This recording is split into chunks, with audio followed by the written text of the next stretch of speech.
Hello മക്കളെ, നമ്മൾ ഇന്ന് പഠിക്കാൻ പോകുന്നത് റിവർ വാലി സിവിലൈസേഷൻ എന്ന് പറയുന്ന പോർഷനാണ്.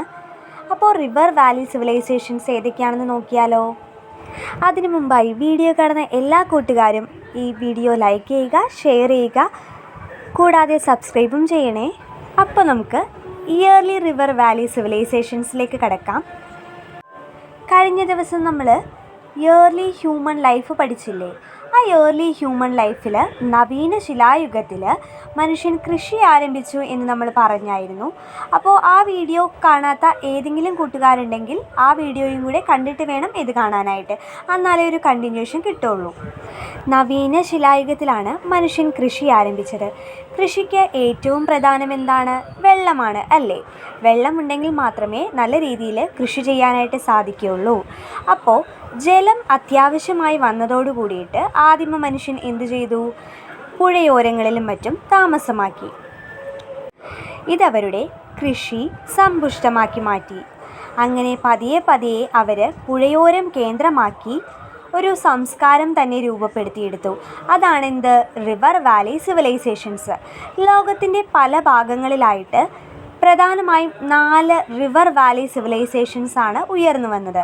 ഈ 4ഉം പുഴയോരങ്ങളിൽ ഉയർന്നു വന്ന സംസ്കാരമായിരുന്നു. അതുകൊണ്ടാണ് റിവർ വാലി സിവിലൈസേഷൻ എന്ന് പറയുന്നത്.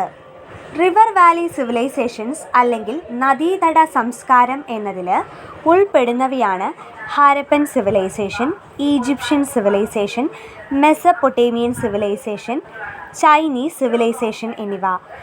ഈ 4 സിവിലൈസേഷനും റിവർ വാലി സിവിലൈസേഷൻ എന്നത് കൂടാതെ ബ്രോൺസ് ഏജ് സിവിലൈസേഷൻ എന്നുകൂടി അറിയപ്പെടുന്നുണ്ട്. കാരണം ഈ 4 സംസ്കാരങ്ങളുടെ കാലഘട്ടത്തിലും അവർ ബ്രോൺസ് എന്ന് പറഞ്ഞ ലോഹം ഉപയോഗിക്കാറുണ്ടായിരുന്നു. ചാൽക്കോലിത്തിക് ഏജ് മുതൽ ഒരു ലോഹയുഗമായിരുന്നു. അപ്പോൾ ആ കാലഘട്ടത്തിൽ കോപ്പർ ആയിരുന്നു അവർ ഉപയോഗിച്ചിരുന്നത്. നദീതട സംസ്കാരങ്ങളുടെ കാലഘട്ടമായപ്പോൾ അവർ കോപ്പറിനോടൊപ്പം ടിന്നുകൂടി കൂട്ടിച്ചേർത്തിട്ട് ബ്രോൺസ് എന്ന മെറ്റൽ ഉണ്ടാക്കി അവർ ഈ ലോഹം ഉപയോഗിച്ചിട്ടുള്ള ആഭരണങ്ങൾ, ഉപകരണങ്ങൾ എന്നിവയെല്ലാം നിർമ്മിച്ചു. അതുകൊണ്ടാണ് ഈ ഒരു ഏജിനെ ബ്രോൺസ് ഏജ് സിവിലൈസേഷൻ എന്നുകൂടി വിളിക്കുന്നത്. നദീതട സംസ്കാരം തന്നെയാണ് ബ്രോൺസ് ഏജ് സിവിലൈസേഷൻ എന്നത് എല്ലാവർക്കും മനസ്സിലായിട്ടുണ്ടാവുമെന്ന് കരുതുന്നു. ഈ ടോപ്പിക് നിങ്ങൾക്ക് നല്ല രീതിയിൽ മനസ്സിലായെങ്കിൽ ലൈക്ക് ചെയ്യുക, ഷെയർ ചെയ്യുക, സബ്സ്ക്രൈബും ചെയ്യണേ. എന്തെങ്കിലും ഡൗട്ട് ഉണ്ടെങ്കിൽ കമൻറ്റ് ബോക്സിൽ ചോദിക്കുക.